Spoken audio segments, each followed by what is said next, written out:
Hey, what's going on everyone? Hawks21 here, back with another Splinterlands video. So let's wrap this up. We have gone through every single Riftwatcher splinter, and it is now time to do the dragons and the neutrals. Just given, obviously, there's going to be more cards we talk about. This video will probably be a little longer than the others, which were all about 20 minutes or so.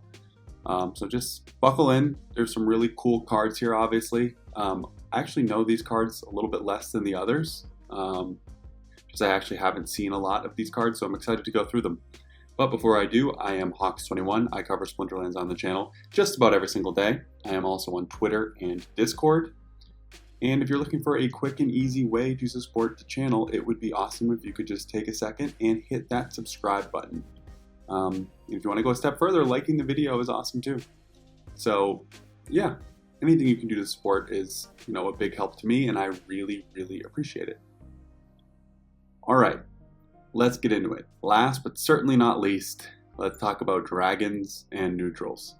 In general, these are the two splinters that can, I would say, bring the most versatility to your deck, just given that, these cards can be played with any other splinter that you have access to in that match, right? So there's going to be tons of different synergies to use with these cards. Basically endless amounts of opportunities to play these cards in unique ways, and they're normally some of the more valuable ones because of that. So I wanted to loop these together. Let's start here with the Whelp Herder. As always, we're going to start the same way. I love that we have a low mana common dragon.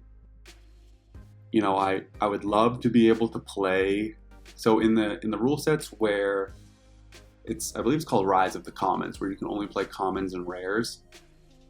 You can still play legendary summoners, so I love playing my kitty, but there's just not a lot of dragon cards that I then have access to. So adding in the Whelp Herder, which is, as you're going to see, a pretty powerful card, is going to, in those rule sets, help. Right, like I'll just have some more dragon options to play and mix and match with different decks. So let's start here in bronze. Picks up a second attack already. So right from the jump, I think this card's going to be great in bronze. Just bringing another opportunity monster into the fray, that brings 2 attack for just 3 mana is going to be very, very useful at the lower levels. We get up to silver and it picks up Snare, which again, it's not something you really plan for, but it's nice to have just going up against a flying monster you're not going to miss. And then it also takes away the flying, so your other opponents are going to have an easier chance of hitting that monster as well. But having it against a flyer, just given the low speed, useful ability to have. Doesn't pick up its 3rd attack to the end of gold, so if you're playing in gold, you're definitely going to want to get it all the way up to level 8. Because this is where anytime you can get an attack that's equal to the mana cost, it's generally a pretty good card. And then we go all the way to the top, and this card's pretty crazy, to be completely honest, right?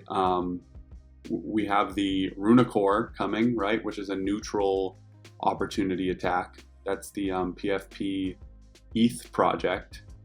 So all of a sudden now, if you have Dragon, you're going to be able to play the Whelp Herder, Runicore if you get one, along with, if you also go water, right? So then you have the deep Lurker as well, and that's 3 really powerful opportunity monsters. The 3 attack here is nuts, and the 6 health is great. I actually really like the Dispel as well. So normally, right, Dispel's another ability that you don't really plan for, but I'm just thinking about some of the lower mana matches, and when you go up against Earth, for example, right, you have Queen Mycelia, which brings a Protect, and then often you'll have some sort of repair monster that's constantly repairing those shields, and it makes it really difficult to get through some of these low mana lineups. You see it sometimes too with the Water Splinter, actually. You have that neutral, it's going to be a long video, so I'm not going to look it up. You have the neutral, it's a type of bird. Oh, I'm just going to have to look it up because it's going to bother me. If I just go Protect, it should come up. Yeah, you have the Tower Griffin, there it is. So like, in Little League and lower mana games, you have the Tower Griffin, the Truth Speaker, and then not necessarily Little League, but also the Venari Wavesmith. Like a very popular play in Water is to go Helicore Bandit, Uraeus, Wavesmith, and then the Murdali Guardian, which has the repair. So if you have a Whelpherder, right, with the Dispel, you'll actually dispel that protect. So it'll wipe away the shield and they won't be able to be repaired back. So that could be a pretty useful ability in some of the protect low mana matches. I'm excited for this card. It's going to be really powerful. It's going to be really easy to fit into a ton of lineups. It does a ton of damage. Getting another opportunity card to mix in with other splinters, right? Like anytime you have an Inspire across any of your splinters, this card's going to get better. Very, very, very excited for this card. Great card.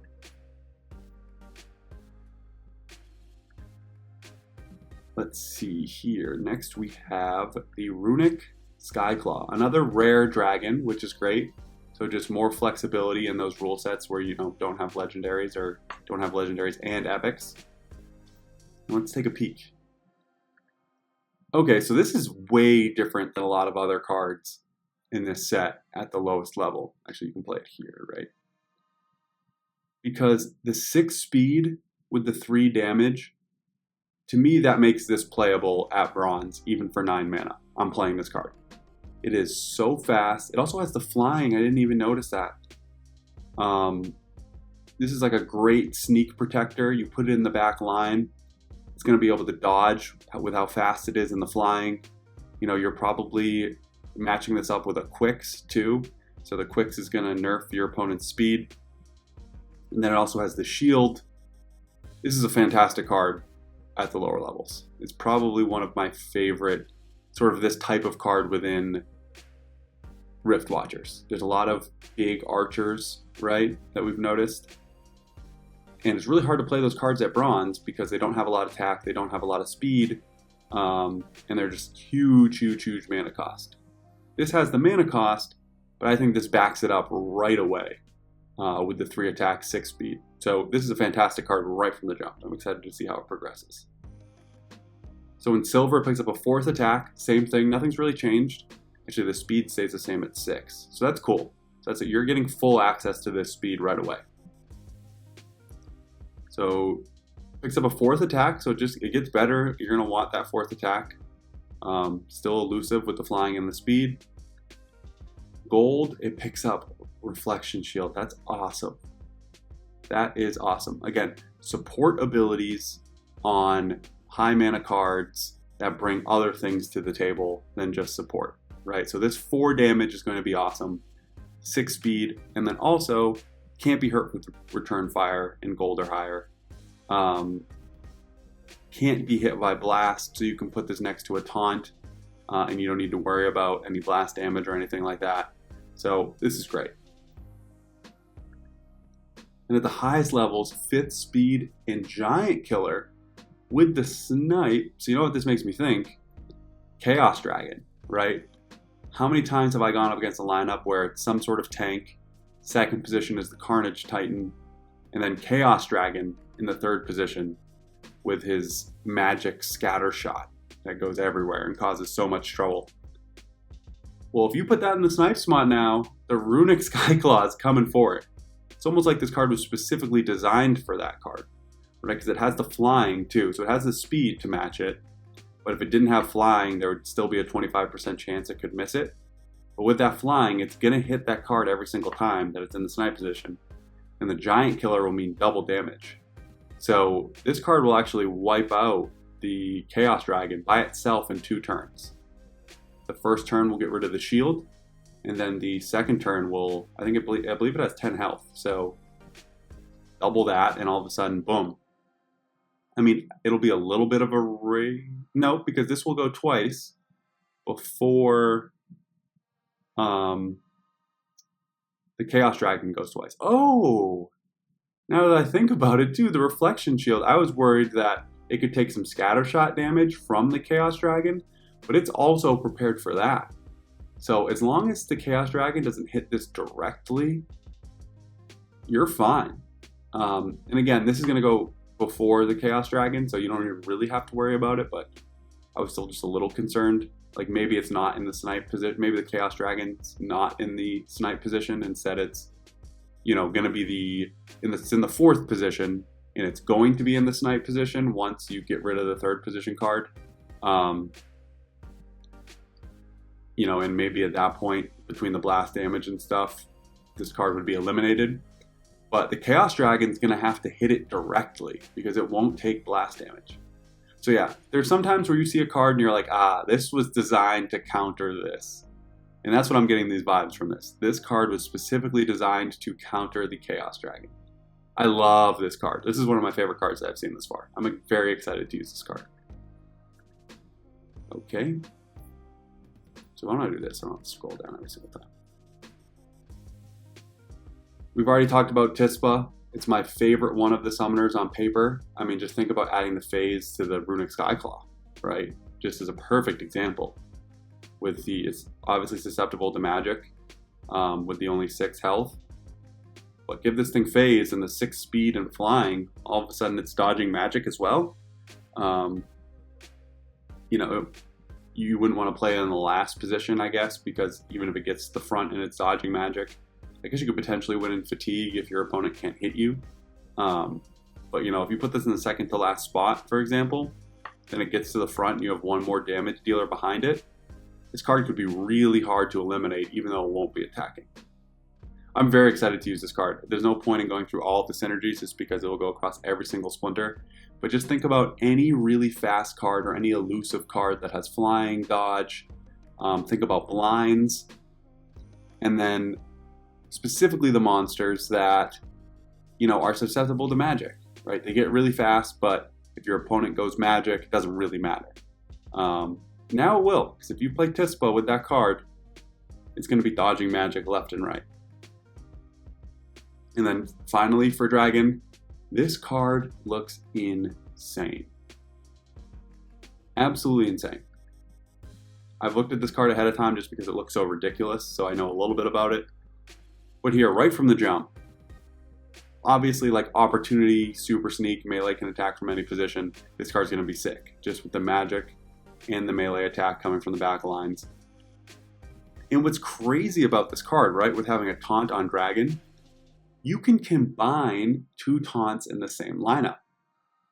And if you don't know what happens when you do that, basically your opponent will target the taunt that's further up in the lineup if you do that. So if you put a taunt in the first position and the last position, your opponent will target the taunt in the first position before the taunt in the second position. So you can really, really, really compartmentalize the damage your opponent's doing and sort of force it. Now, you know, normally it's just getting through 1 taunt monster, but you're going to be able to build lineups now with 2 taunt monsters. So for the majority of the battle, you're going to know exactly where your opponent's firing. So this card's very, very interesting, both as a standalone tank, as well as combine it with another tank in certain rule sets, and you can protect it for a pretty long time. Silver just picks up 2 health, so that's useful. And then here in gold, when it gets to heal, this is nuts. It's going to be so difficult to get rid of this card. You know, even if you put it in the first position by itself, right? It has a ton of health, has the void armor, so that's 20 you have to get through, right? And then never mind, I'm going to play this with Kitty, right? So it's going to be a double heal. It has the flying, it's going to get faster. It doesn't do a ton of damage, right? But still, having the double attack, the magic, and the melee, it's going to be really powerful. Then at the top level, picks up a 3rd magic, so now you're talking 6 damage. It's going to be hard to fit this card, because again, 15 mana is a lot of mana. I believe this is now the highest mana card we have. I don't think any of the other manas pass this. I'm curious if any of the legendary airdrops from Riftwatchers that are still to come will pass 15 mana. But 15 mana is a lot of mana. I'm super excited to play this card. You're going to be able to melt it. You know, some cards are going to be able to melt it. Like, think about anything with Giant Killer, really. So this card basically shows the importance of Giant Killer, because if you don't bring Giant Killer, good luck getting through this card. But if you do, it's not actually going to be that difficult. So I think this card's great. I don't think it's overpowered. I'm really excited to use it. It's going to be it's a very, very, very, very fun card. Riftwatchers is bringing a ton of fun cards that are going to be enjoyable to play. They're going to make great video clips, right? They're going to make great YouTube videos, great content. So I am personally very excited because of that. I'm excited to toss this out there just with Kitty in a 2-person lineup, right? That's, what is that, 24? No, geez, math. 22 mana, right? Can you imagine a 22 mana? I toss out Kitty plus this. Obviously, if you bring an Affliction, I'm in trouble, but there might be some rule sets where maybe I can make that happen. Excited to use this card. Now, hold on. Where is the promo? Well, I was about to answer my question. I was about to say, where is the promo card? Because I've seen people have this in the test server. I actually don't know how they got it, but it should be here somewhere. Oh, all cards? So just Dragon, let's do just Legendary, let's narrow this down. Is it here? Oh, it is, okay. Oh, sure. So, I'm gonna be honest, I am a little disappointed. When I first made a video on this, if you go back and look at the picture, you'll see that the heal was in the first position. So because of that, I assumed that you were gonna get the heal right away, which I still think this card's amazing, don't get me wrong. Definitely don't get me wrong. But one of my gripes with Dr. Blight, which was the Chaos Legion promo card, is Dr. Blight stinks at bronze and silver. It's just not a very good card, and it's not worth the price. When people ask me about if they should get it if they're playing in silver, I say no, wait until you're in gold. It's just not worth the investment for what it brings to the table at those levels, until it gets that second magic and the scavenge. So I thought Oshuur was going to be the exact opposite of that, with the tank heal at level 1, right? Like, regardless of what level you're at, you're going to want an Oshuur. Now, I still actually think that's true. It's just less true when you talk about a level 1 resurrection, which I think can be super powerful, specifically with Dragon, right? Because water has that resurrector card. So now all of a sudden in bronze, you're talking about being able to resurrect your demon shark 2 times if you play Dragon and water, which makes it really difficult to get through. But obviously just a heal at bronze would be more valuable. So I'm a little disappointed that this card is, I would say, less good now at the lowest of levels, but I still think this is an incredible card. So let's just start level 1 again. Resurrect is great. It's a great ability. Bringing it to bronze, having this card, you're going to want to have this card for the Resurrect. You're going to be able to set up great strategies around a Resurrect that are normally reserved for the highest levels, and you're now going to be able to separate yourself and bring some of that to bronze. So good card.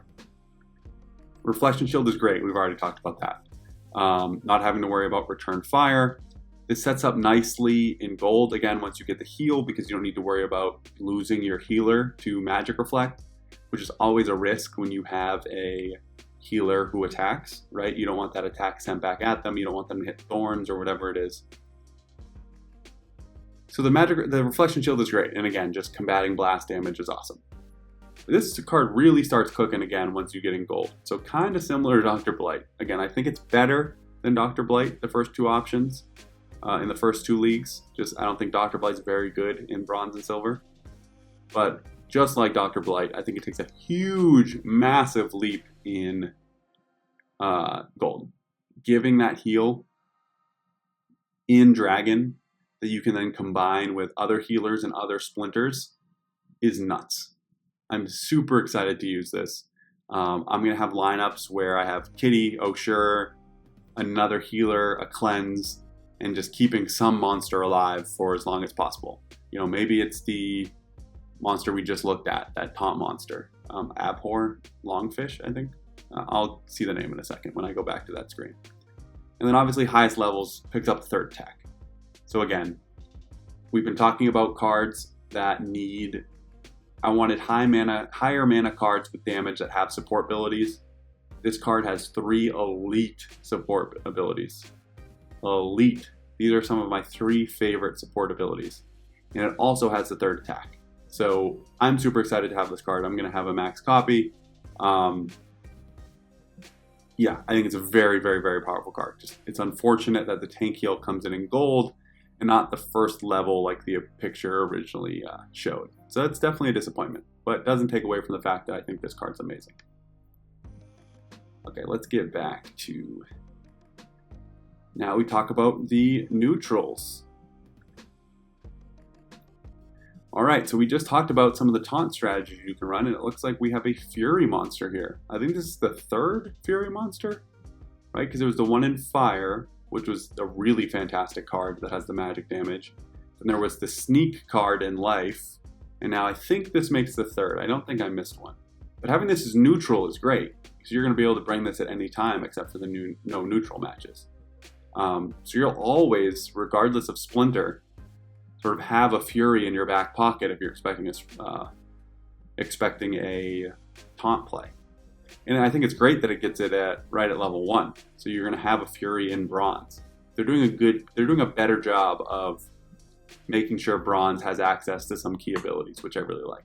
You know, there's a lot of level 1 stunners here, which they said they were going to do. So making sure Fury's in Bronze is great, and it's going to give this card some extra value. But I mean, besides that, you're really only going to want to bring this card if you know it tanks a taunt's coming at the earlier levels. You know, unless you're talking reverse speed, it has a synergy with Sloan. So like Sloan reverse speed, I could see getting this up to 3. And then maybe you do see a Shield Bearer in Bronze. I actually don't know how prevalent Shield Bearer is at Bronze. If you do know, leave a comment. I'd be curious. Do you see it a lot down there? So I know it doesn't have the shield ability. It doesn't have return fire. So this could actually get through the Shield Bearer pretty quickly. Specifically if you combine it with Sloan, it's going to be doing 6 damage.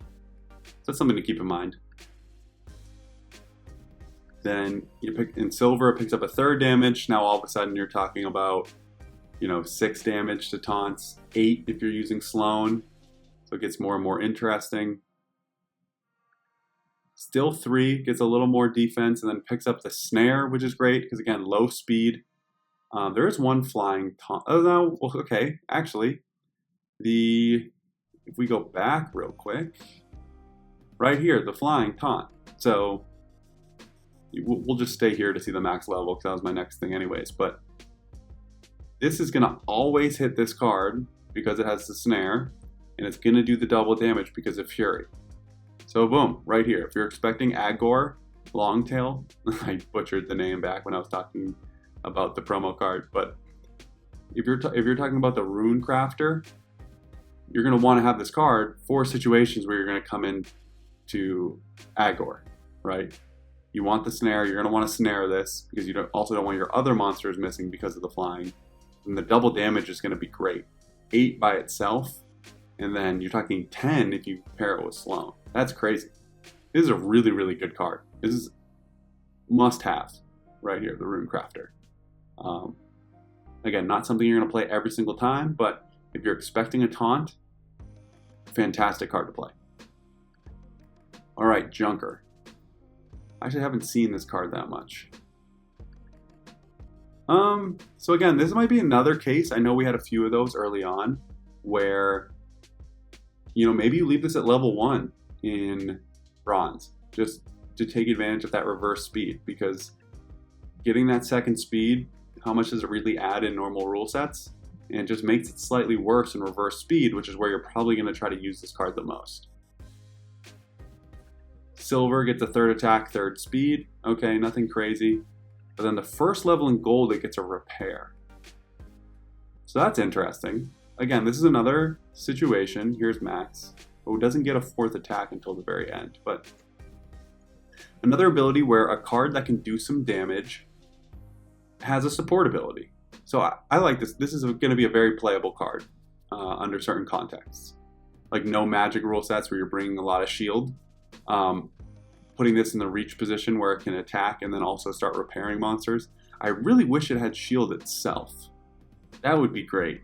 Like the Bone Golem in Death has repair, I believe in gold, and also has a shield. So it's a tank. But but it can repair its own shield. So it can sometimes be really annoying to get through because it keeps repairing itself. So I wish it did have one shield, but this is an interesting card. It's going to be a card I want. It's going to be a card I want to have access to. It might be a little niche, but you know, having a 7 mana card with repair that can do 4 damage from the reach position is something I'm going to want to have access to in my deck. Good card, the Junker. Okay, this picture was teased a lot, so I'm expecting a lot here. I actually haven't even seen these abilities. Okay, right from the jump, doesn't really look like much to me. I mean, Blast with the 1 magic, okay. Obviously, it's kind of plug and play. You can play it with anything.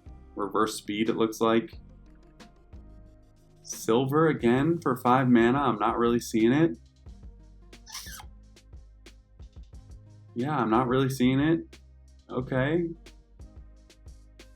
Just seems a little underwhelming. I was expecting more. Alright, so my understanding of Blast and Shatter, and this must be where the value comes from. This must just be a higher level card. Bronze and Silver, I don't see this card. I just don't get it. The Blast is obviously nice, but it's not like it's doing a ton of damage.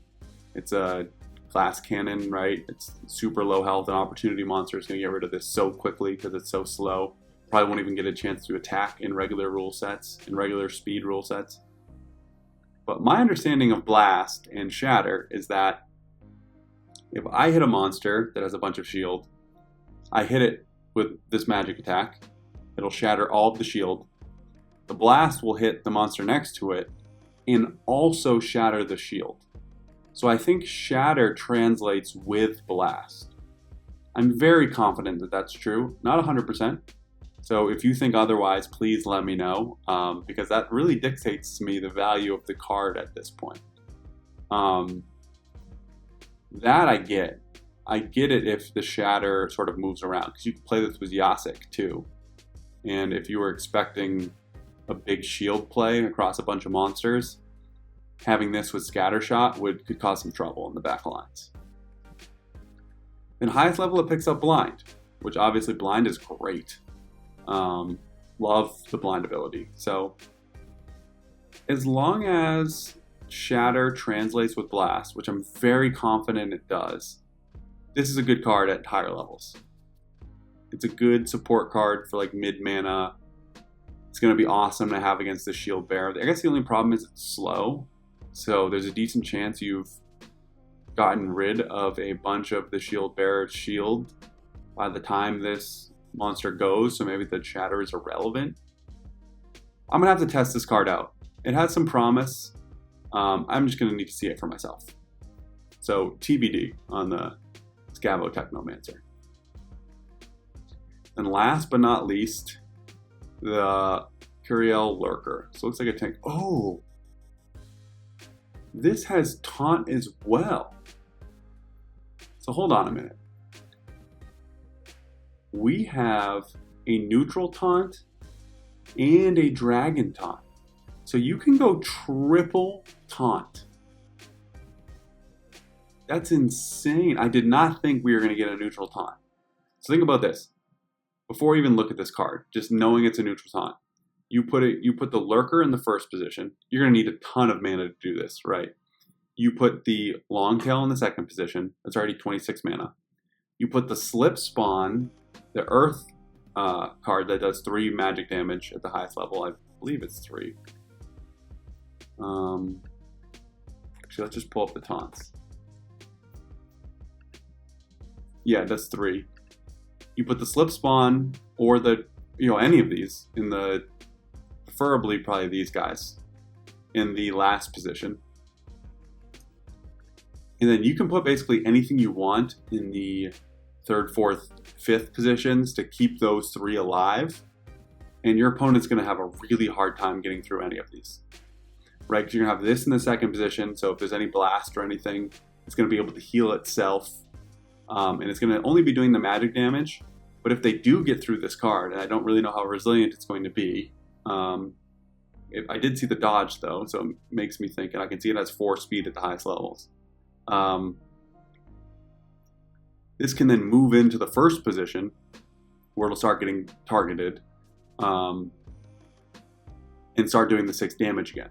So there's going to be a lot of really fun taunt plays. There's a lot of taunt defense now, but adding in a dragon and a neutral taunt means you're going to be able to have triple taunt lineups. I can't really wrap my head around that right now, but I know there's going to be triple taunt metas, and I'm excited to try those out. Okay. This is going to be the last Riftwatchers card that we've looked at. So right away, this is very usable. 4 damage, 4 speed with the dodge and the 10 health. Doesn't have any shield or anything, but you could even do this as like a sneak protector taunt in bronze. Okay, you need this card in bronze. If you put this in the back, you know, all sneak and melee is going to, like, think about this against a Tarsa team, that slow Tarsa team in bronze. It's going to be dodging left and right. It has a good amount of health. You could then get the Spirit Hoarder, which has triage at level 1 to keep healing this card up. Or you can put it in the first position, right? It has 4 attack, 4 speed. So, you know, at bronze, do it. No, because it attacks the first position. Never mind. But yeah, bronze. Love this card. Love this card in bronze. Oh my goodness. It gets phase at level 2. So now you can't even hit it with magic. And remember, dodge is great because it's 25% increased chance of missing. And unlike flying, which flying has snare, which means 100% chance to hit it. And then also if you have a flyer who's attacking a flyer, the flying cancels out. So it just becomes the normal chance, whatever that is. But dodge doesn't have a counter like that outside of True Strike. So you can't really, you know, you could have a monster with 8 speed trying to hit the Lurker, and it's still going to have a 25% chance to miss with dodge. So this is fantastic. And so the same thing carries over with magic. So automatic 25% chance. And then, you know, if this is faster, that's going to be an increased chance. Dodge plus whatever the speed difference is. Picks up a 5th attack and a health. And then gets an extra health and thorn. So even if you hit this card, right, it's going to be so hard to hit it. And then if you hit it with melee, you're going to be taking damage. Then I amplify the damage, right? So it's like, do you even want to hit this card? You're going to spend the whole time missing this card. And then when you do hit it, you're going to be taking thorns damage if you hit it with melee. I could also see myself playing this with a Quadus, right? The water summoner, to give this card backfire. So then you keep missing it. It's sending back backfire. Then when you do hit it, it's sending back thorns. So like, hit it or don't hit it, you're going to be taking damage. Melee only rule sets, this card's going to be nuts. Impossible to hit, and again, just handing out thorns when you do hit it. You can make this card really fast too with bringing speed boost. I love this card. This is one of my favorite cards. This almost, if they're gonna nerf one card, I almost feel like it has to be this one. Maybe you give it 3 speed or something. I don't really know what it is, but I think this card's going to be incredible. Very excited to use it. Okay. That ends it here. Just to recap really quickly. Again, I know this is going to be a bit longer. We just had more cards to get through. Really love these 2 cards. I think they're must-owns. You know, Runic Skyclaw's great every single level. Well Porter's good every single level. You know, bronze, it gets the second attack, which is great. Excited to use Agor and test it out. The card has obviously a lot of potential. There's a lot of damage. Brings a lot to the table. Runecrafter is going to be great to go against taunts. The Reach, good for attack with the Repair, is going to be a fun card to have. Still TBD on the Scavo.